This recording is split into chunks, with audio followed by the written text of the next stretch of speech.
السلام عليكم ورحمة الله تعالى وبركاته. مرحبا بكم معنا. اليوم ان شاء الله غنشوفوا هاد الحرشة البلدية كتجي على هاد الشكل مشقة. كنتمنى تجربوها وننتقلوا ان شاء الله باش نشوفوا المقادير ونشوفوا الطريقة ديال التحضير. هنا باش نربحوا الوقت غادي نذكر المقادير وغادي نحطهم في نفس الوقت. عندي هنايا نص كاس ديال الحليب، ما غاديش ندير كاس كامل لاني غندير البنان. اللي غادي يدير كاس كامل ديال الحليب يعني ما يديرش البنان لان الخليط غيجي جاري بزاف. هنا غادي نبدا بالبيض، عندي هنا 2 بيضات، ممكن ديروا غير بيضه واحده. ثم كما قلت لكم نص كاس ديال الحليب لان عندي دانون ديال ياغورت عفوا. عندي هنا كاس ديال سنيده، العبار ديال العنبه، واخا هادي كيسان كبار راه العبار ديال العنبه اللي فيهم. عندي كاس ديال الزيت، وعندي واحد الياغورت بالمذاق ديال البنان. انا اختاريت اليوم ندير الحرشه بالمذاق البنان، مولفين كنديروها بالليمون او بالنافع. هنا فرصه اننا نغيروا المذاق، ولكن هذا الشيء على حسب الذوق.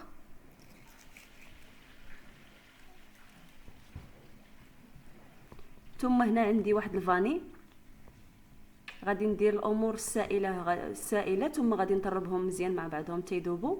عاد نضيف باقي المكونات، وغنضيف هنايا شويه ديال الملحه ومعلقه كبيره ديال الخميره، ضروري نضيفها معاهم باش يذوبوا. غنطربهم هكا غير بالخلاط اليدوي مزيان حتى نتاكد بلي هاد الخميره ديالي دابت وسنيده حتى هي. ثم غنضيف السميده. بالنسبه للسميده عندي هنايا نص كيلو ديال السميده. هاد الزلافه كتاخذ نص كيلو ديال السميده الرقيقه خاصه بالحلويات النوع الجيد.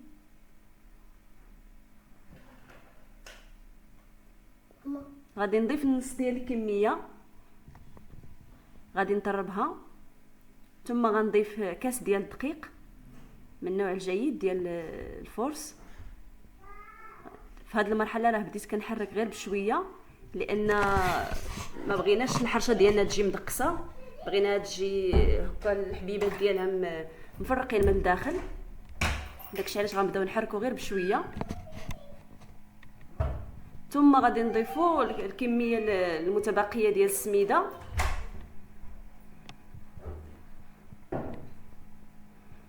وكنحركو غير بشويه يعني كما قلنا باش الحرشه ما تجيش مدقسه من الداخل.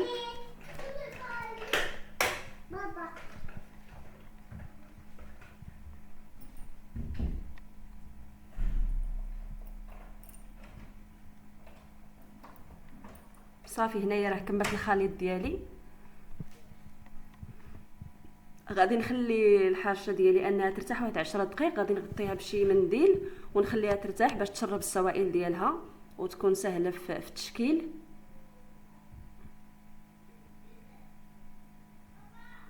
هنا راه نسيت الخميره، انا عاودت رجعت درتها. عندي 2 خمارات.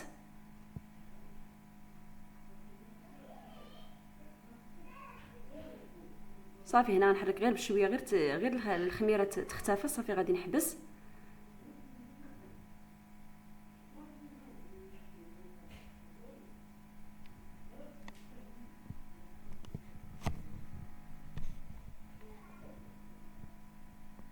صافي هنا غادي ننتقل للتشكيل ديالها.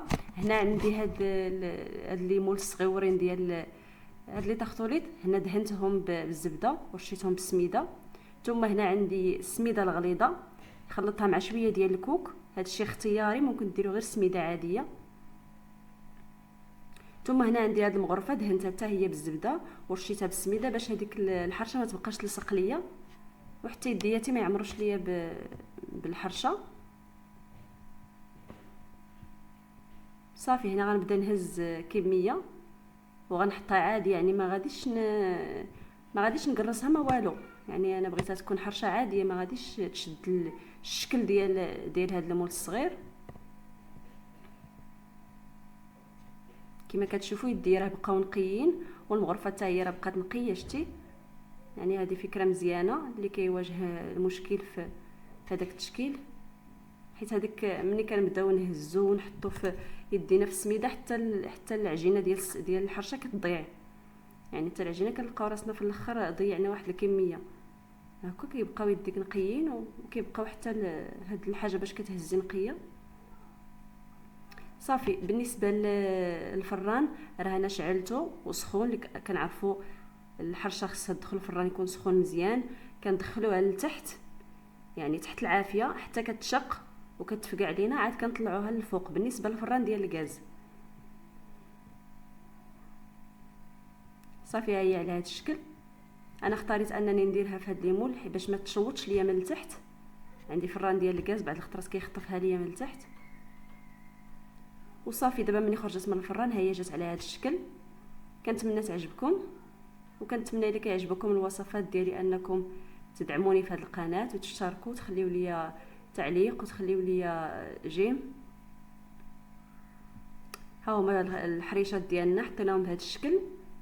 هنا غادي نفتح معكم واحد الحبه باش تشوفوها كيفاش جات من الداخل. هي كيفاش جا المنظر ديالها من برا. بالنسبه لهاد البيوضيه اللي فيها من الفوق الا بغيتوها تجي كلها محمره ما ترشوش عليها السميده من الفوق. هي في التحت كيفاش جا اللون ديالها زوين بزاف. داكشي علاش كنختار انني نديرها في هذيك ليمول. هنا غنفتح معكم وحده غتشوفوا بلي الحبات ديالها من الداخل مفرقين. وهذه هي الوصفه ديالنا. كنتمنى تعجبكم، والى اللقاء ان شاء الله في الفيديو الجاي، وشكرا على المتابعه.